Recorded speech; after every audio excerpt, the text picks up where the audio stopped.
Hello everyone, मैं अनुराधा अशोक और आज हम बात करेंगे विधि शास्त्र के बारे में। विधि शास्त्र को जान लेने से पहले हम जानेंगे कि विधि क्या है, विधि की परिभाषा क्या है।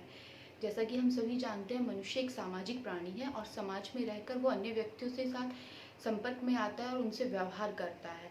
और इस व्यवहार में वे कुछ उचित और अनुचित कृत्य करता है। उसके अनुचित कृत्य के लिए राज्य उसे दंडित करता है और इस दंड के भय से वो हमेशा उचित व्यवहार करने के लिए अग्रसर रहता है और अपने हितों और दूसरे के हितों की रक्षा करता है। अब हम बात करते हैं विधि शास्त्र क्या है। विधि शास्त्र दो शब्दों से मिलकर बना है, जूरिस और प्रूडेंशिया।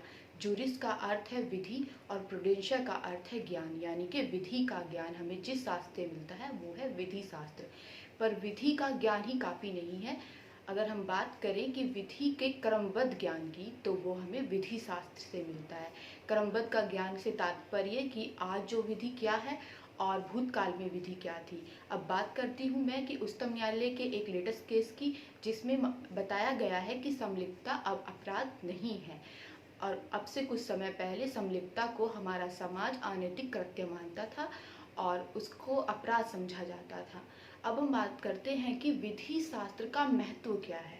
विधि शास्त्र का महत्व विधि में केवल वही है जिस प्रकार मनुष्य के शरीर में आँख का, जिस प्रकार मनुष्य के शरीर में आँख का कार्य करती है, उसी प्रकार विधि में विधि शास्त्र का कार्य उसी भांति है। जिस प्रकार बिना आँख के मनुष्य अंधकार में जीवन व्यतीत करता है, उसी प्रकार अगर विधि शास्त्र में व्यक्ति को विधि का ज्ञान नहीं होगा तो उसका जीवन भी अंधकार में हो जाएगा।